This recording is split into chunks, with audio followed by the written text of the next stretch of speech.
his rights, one of which was called Sick-N-U-R Torn, and the other, Zil-Kutz-Khan. The sacred, Sick-N-U-R Torn, was specially created for boys, and the sacred, Zil-Kutz-Khan, for girls, their practice was obligatory.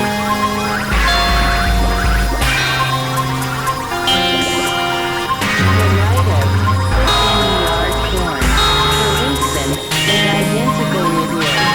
Seeing it, consisted in cutting what is called the Piano, or the frenum penis, whereby the connection is severed between the head of the genital member and the skin covering it, thus permitting the free movement of this skinner, as it is called, the prepuce penis.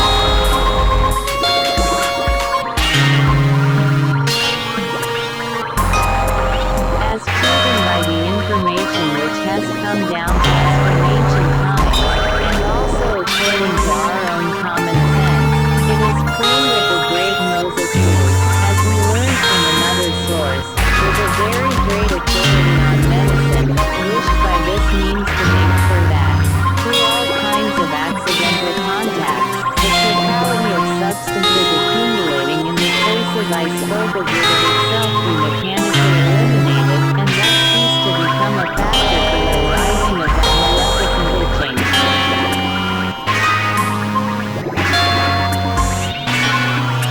As regards the vast learning of the great Moses in the province of medicine, many diverse historical sources agree that he acquired his medical knowledge during his stay in Egypt with the people of the high priests, to whom this knowledge had come down from their ancestors of the continent of Atlantis, those first and last genuinely learned beings of the earth, the members of the Society of Avant-garde.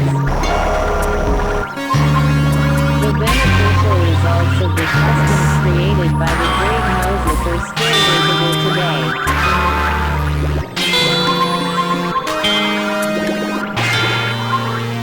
For instance, concerning the custom of circumcision, being a good diagnostician and able to tell from one glance at a man's face what disharmony there is in his organism, can safely say that this terrible children's disease of onanism is scarcely ever found among those children upon whom this rite has been performed, whereas the children whose parents fail to observe this custom are almost all subject to it.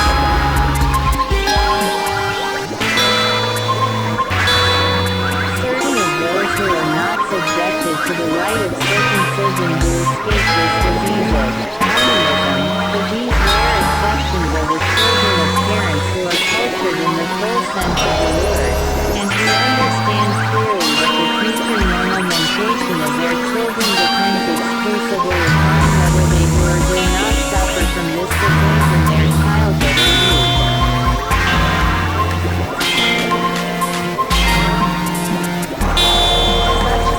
Parents know full well that if their children experience in their nervous system the sensation of the climax of what is called the Photosensitivity process, even months before they reach maturity, they will never be fully capable of normal mentation when they become adults, and hence these parents always consider it their first and chief duty toward their children to educate them in this respect.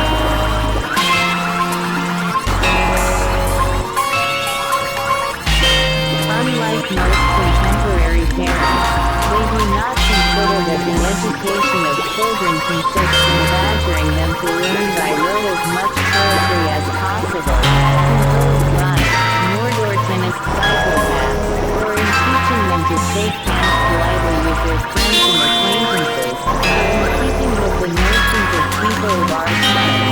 Unfortunately, it is these accomplishments which constitute the whole education of children today. And so, my dear, very depraved, but nevertheless likable young man,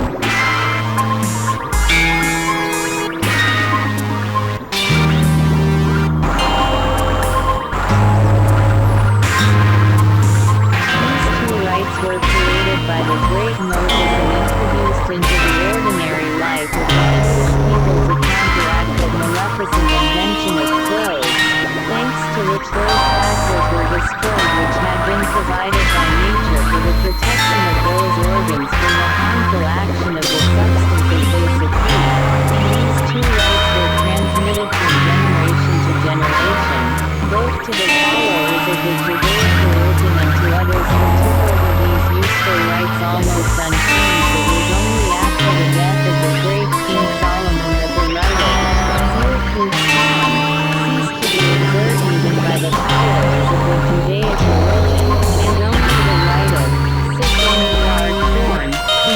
to be performed automatically, and reached the contemporary representatives of that race. This custom, along with many other ancient Jewish customs, also reached the followers of the Christian religion, who at first observed it very strictly in their everyday life, but soon the custom itself disappeared from this still new religion, and even the memory of its former use among them was lost. Yes, my dear friend, if only the teaching of the divine Jesus Christ had been fully respected in its original form, the religion founded upon it with such unprecedented wisdom would not only be the best of all existing religions, but even of all religions that might arise and exist in the future. To return to your Islam, except for the custom of polygamy, it contains nothing which cannot also be found in the Judaic and Christian teachings.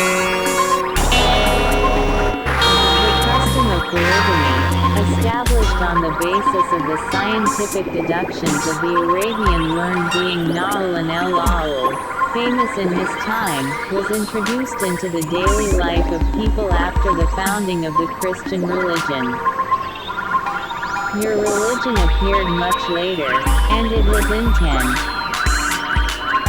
intentionally restricted by its great founders, who had in mind to lay particular stress on certain everyday customs. They did this because at that time two facts had become clearly manifest: the decline of the Christian religion, and the disappearance in ordinary people of the capacity for contemplation, that is, for the state in which alone the truths indicated in detail by genuine religious teachings can be understood.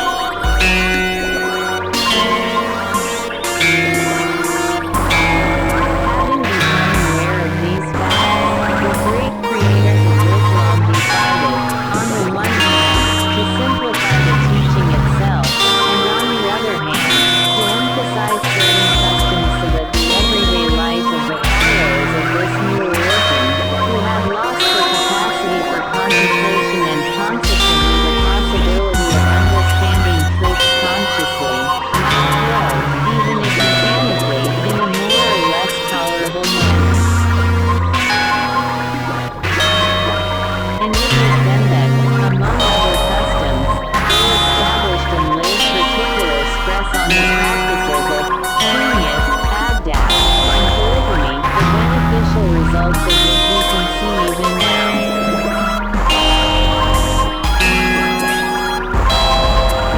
For example, as you have justly observed, thanks to circumcision and ablution, one rarely finds either onanism or certain venereal diseases among the followers of the religion, and, thanks to polygamy, the foundation of family life among them rests on the reciprocity of the psycho-organic support that is almost entirely absent among the followers of the Christian religion.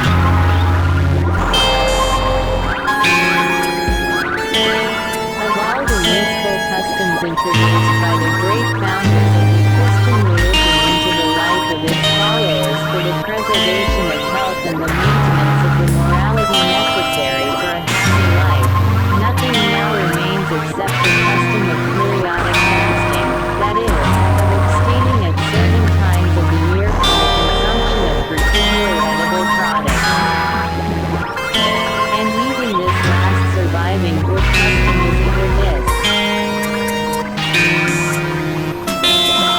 appearing completely from the ordinary life of the followers of this religion, or is undergoing such changes year by year that for those who fast, no shock is obtained from its observance, although it was just for that shock that this fast was established. The changes now taking place in this custom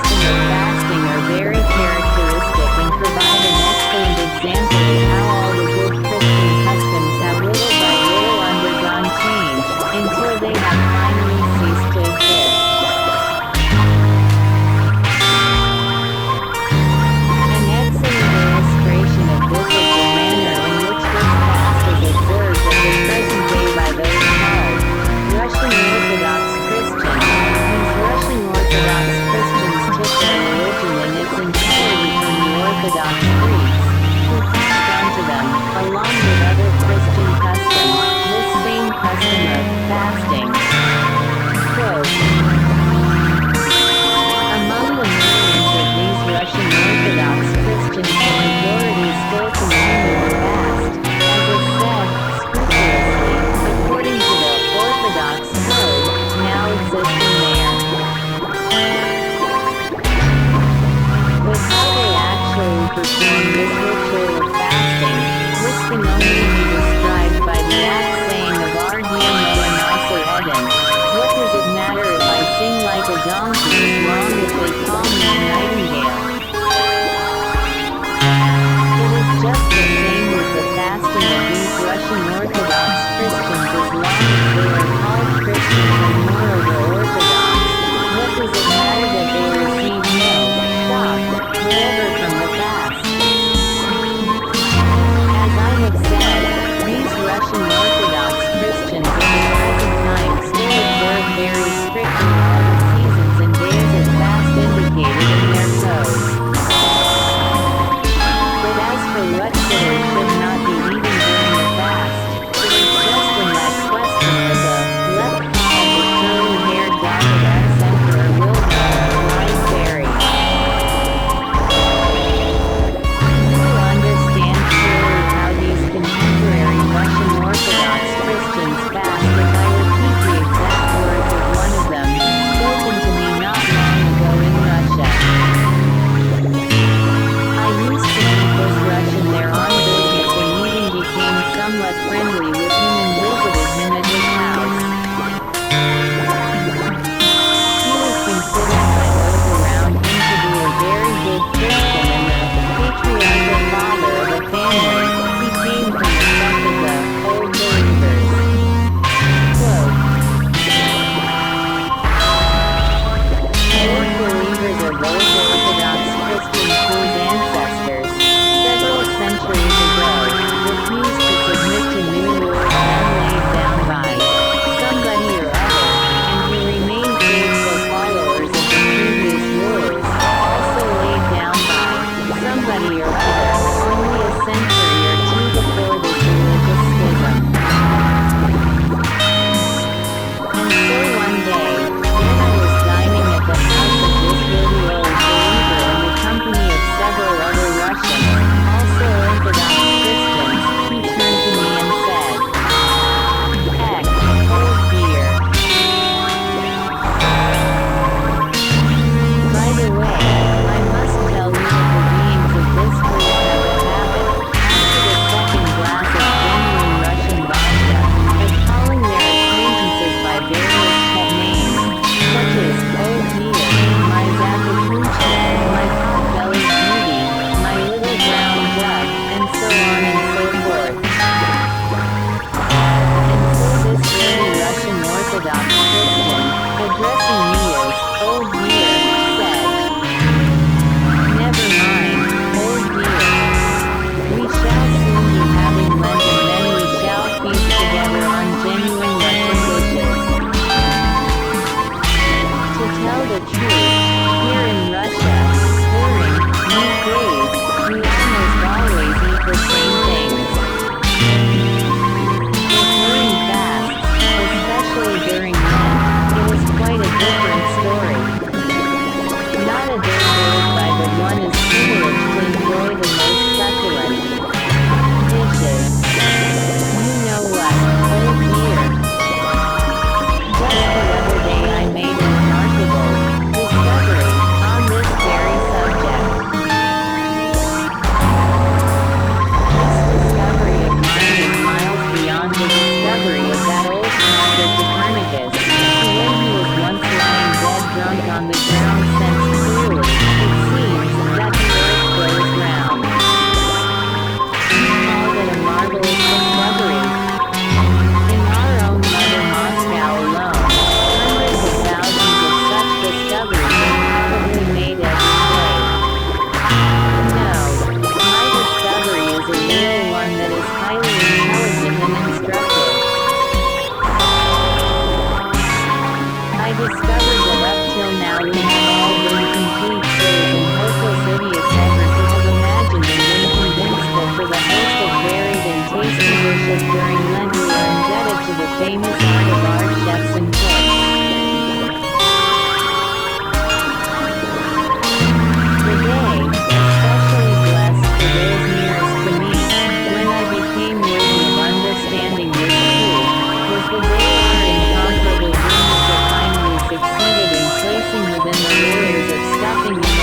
whole of my household. During fasts, we have such varied and tasty dishes. We are indebted to our blessed and glorious dish alone. During fasts, and especially during Lent, our homes are gladdened by the frequent visits of the most honorable surgeon and the estimable prelate and the respected soul of the ever-memorable president. Her Serene Highness the Salmon and the musical tension the always supple macro and the eternally angry life in the sanctimonious park and the lively crowd in the superb whitefish and the proud herring and that powerful personality the dream, and all our other benefactors and protectors. When we hear their names, our hearts leap within us. These names of theirs are not just names, but real music. In one way compare the musical harmonies of various Beethovens and Chopin, or other fashionable pipers, with the sounds of the names of these blessed souls. Every time we hear the names of these glorious creatures, a feeling of bliss flows within us and courses through our veins and nerves. O blessed fish, you who were the first to be created by our Creator, have mercy on us and sustain us, even on these days. Amen. After this prayer, the worthy Orthodox Russian Christian drained a monster glass of genuine refined Russian vodka and stared fondly at a little statue of Venus and Psyche, standing nearby. And indeed, my friend, every Russian Orthodox Christian has a more or less similar attitude toward fasting. During these Christian fasts, which came from the Orthodox Jews, they all eat the flesh offish. It is not considered a sin for them to eat the flesh of fish, and they eat it heartily as a fast dish. Quote, I personally find only one thing incomprehensible. Where did these Russian, sorry Orthodox, get the idea that during the Christian fasts, especially during Lent, they may eat the flesh of fish? I find this incomprehensible because those Orthodox Christians from whom they took their religion, that is, the Greeks, have never eaten and do not now eat the flesh of fish during fasts.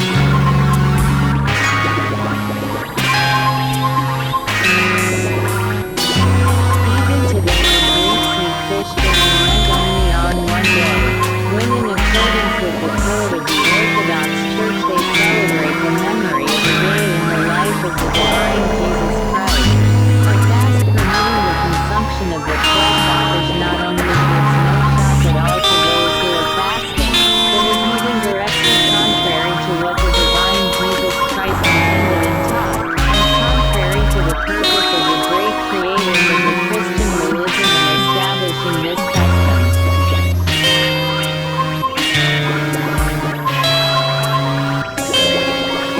In confirmation of what I have just told you, my young friend, I will tell you what I once chanced to read about Christian fasting in an ancient Judeo-Essenian manuscript. In this ancient manuscript it is stated that the custom of fasting at certain times of the year was instituted among the followers of the teaching of Jesus Christ long after his death, that is, in the 214th year after his birth. The custom of fasting was authorized and introduced into the Christian religion by the Great Secret Council of Chalcedon. This secret council of Chalcedon was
the debate that took place at the Council of Kelmuin between two famous learned men, namely, the great Tertulian and the illustrious Greek philosopher, Veganius. The great Tertulian was the representative of all the followers of death. Teaching of Jesus Christ who were settled on the shores of the Red Sea, while the philosopher Veganius was the representative of all the followers of that teaching in Greece.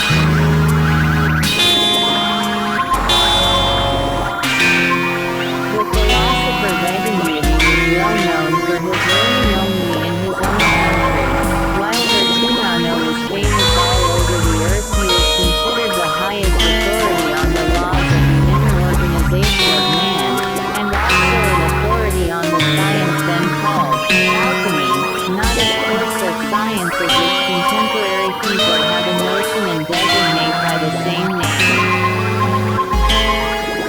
The famous debate between the great Tertulian and Veganius arose in the following circumstances.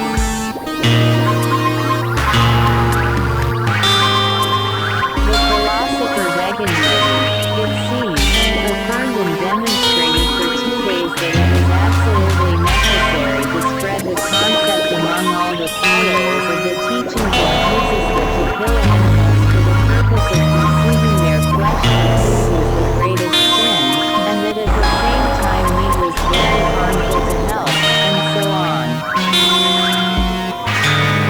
After the philosopher Veganius, several other representatives ascended the rostrum and spoke for or against his theory. Finally, according to this manuscript, the great Tertulian, with measured dignity, slowly mounted the rostrum and spoke freely and calmly, in the manner proper to him. He said, "For my part, I fully concur in all the evidence and arguments set forth here by our brother in Christ, the philosopher Veganius. I will even add to all he has said that to cut short otherwise merely to stuff one's own belly is an infamy of infamies such as only man is capable of.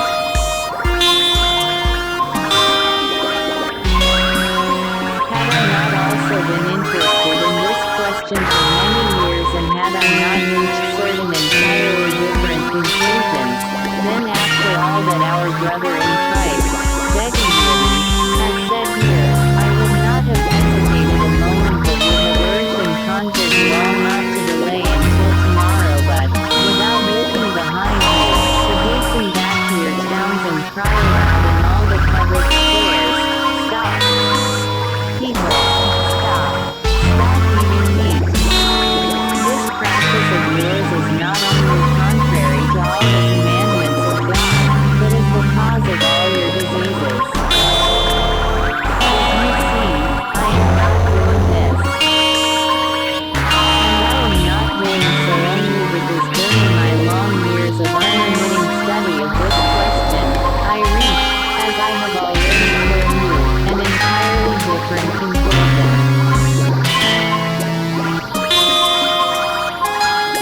Concerning the definite conclusion I have reached, I can only tell you now that never will there be a time on this earth when all people profess one and the same religion hence, in addition to our Christian religion, other religions will always exist and one cannot be certain that the followers of these other religions will also abstain from consuming meat.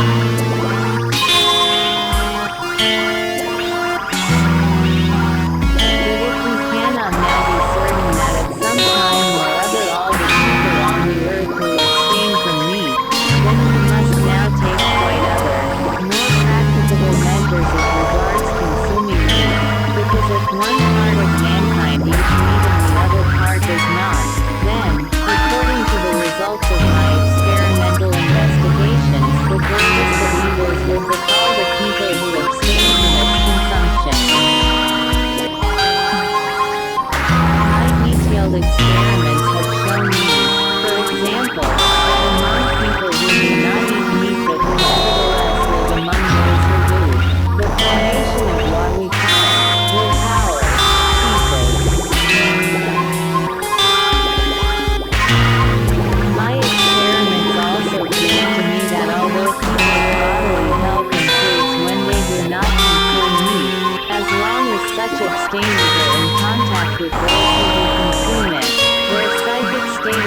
progressively deteriorates even if the state